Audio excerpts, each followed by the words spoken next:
এই জায়গাটা হলো আমার জায়গা। Hello everyone, welcome back to my channel. আমি সুস্মিতা চলে এসেছি আবার একটা নতুন ব্লগ নিয়ে।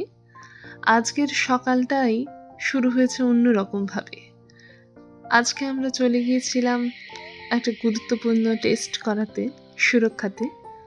তো এইখানে যাওয়ার আগে রাস্তাটা একটু দেখিয়ে দিচ্ছি। এইটা একটা বড় হল, মানে লজ।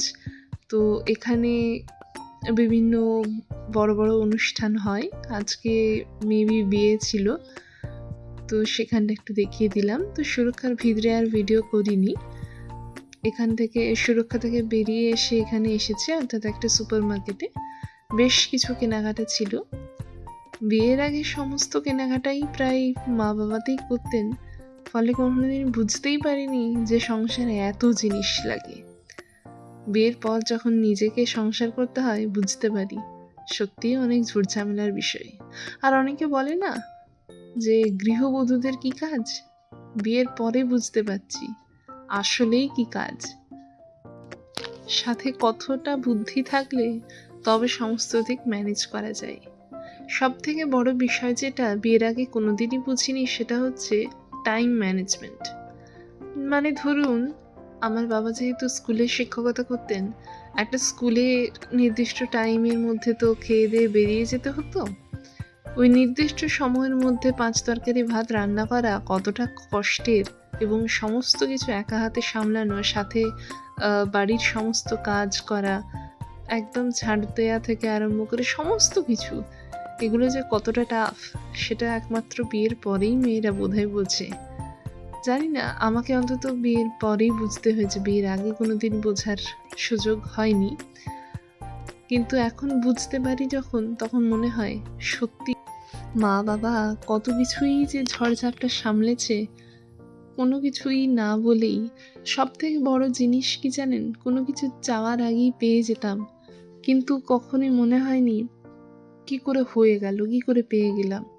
এখন বুঝতে পারি, তার কারণ নিজে হাতে যখন সংসার সামলাই তখন বুঝতে পারি কত দায়িত্ব, কত ভালোবাসা, কত আবেগ নিয়ে একটা সংসার তৈরি হয়। সব থেকে বড় বিষয় হলো সব জিনিসটা মনে রাখা। আজকে নুন ফুরিয়ে যায় তো কালকে তেল, কালকে ডাল ফুরিয়ে যায় তো পরশু চাল, এবং সেগুলো সব কটা মনে রাখা সত্যিই খুব কষ্টের কাজ। যারা বলে বাড়িতে বসে থেকে কি বা কাজ, তাদের জন্য বলবো একবার সংসার করে দেখুন, একদম সমস্ত কিছু বুঝতে পারবেন। ফেরার সময় রিক্সাতেই আসছিলাম, কারণ এতগুলো জিনিস নিয়ে হেঁটে আসাটা সম্ভব নয়। আর রাস্তায় এত টাটকা সবজি দেখে মনটা এত ভালো হয়ে গেল সকাল সকাল। তো ফিরে এসেই আর রান্না করার মতো সময় ছিল না বলে যেটুকু যা কিনে এনেছিলাম তার অর্ধেক জিনিস খেয়েই শেষ করে দিয়েছি ব্রেকফাস্ট হিসেবে। তার কারণ তাড়াতাড়ি ভাত টাত রান্না করে খেয়ে দিয়ে আবার একটা টেস্ট করাতে যেতে হতো, তো সেই জন্যই তাড়াতাড়ি রান্না বান্না বসিয়ে দিয়েছিলাম। কালকের যে বাঁধাকপিটা বাকিটা ছিল সেটাই কেটে কুটে সবজি বানিয়ে নিয়েছি। তো সেগুলো সব সেরে বাসনপত্র সমস্ত কিছু গুছিয়ে তারপরে বেরিয়েছিলাম। এখন অনেকটা বড় হয়ে গেছি মনে হয়।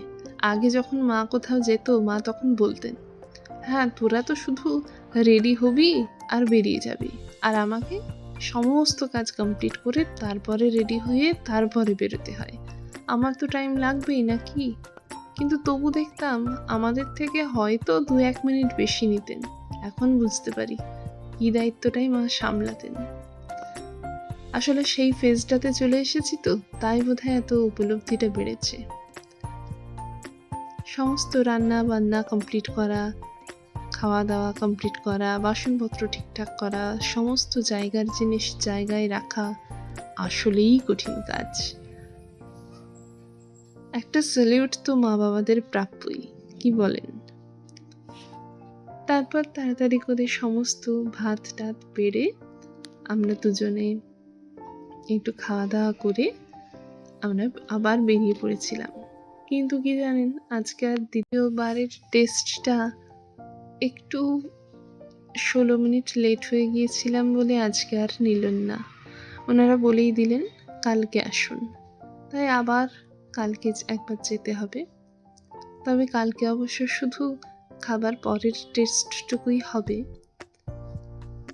খেতে খেতে ওই যে টিভি দেখতে বসে গেলে আর কোনো কাজে মনই থাকে না। যেগুলো কিনে এনেছিলাম সেগুলো একটু গুছিয়ে নিচ্ছিলাম। তারপরে আবার রেডি হয়ে বেরিয়ে গিয়েছিলাম, একটু কাজ ছিল আমাদের। তো সেই কাজগুলো সমস্ত সেরে তারপরে আবার বাড়ি ফিরে আসি। বাড়ি ফিরে এসেই আজকে খুব টায়ার্ড লাগছিল। কালকে তো ফ্রাইডে নাইট ছিল, তাই কালকে রাত্রেবেলা ওর অফিস কমপ্লিট হওয়ার পরে সিরিজ দেখতে বসেছিলাম। আর যা হয় সিরিজ দেখতে বসলে রাত্রেবেলা 9:30টার পরে সিরিজটা হয়, তাহলেই বুঝতে পারছেন কটায় শেষ হয়েছিল। প্রায় 1:30-2টো নাগাদ আমরা যখন শুতে যাই। ওইদিকে লেট হলেই এদিকেও লেট হয়, কিন্তু আজকে অতটা লেট হয়নি। মেবি টেস্টগুলো করানোর ছিল বলেই হয়তো। যাই হোক, আমরা সন্ধ্যেবেলা একটু বেরিয়েছিলাম, ক্যান্টনমেন্টে কিছু কাজ ছিল। যদি আজকের এই ভিডিওটা কিছু ভালো লেগে থাকে, ডেফিনেটলি লাইক, শেয়ার এবং সাবস্ক্রাইব করবেন আমার চ্যানেলটি। আবার দেখা হবে নতুন ব্লগে। Thanks for watching.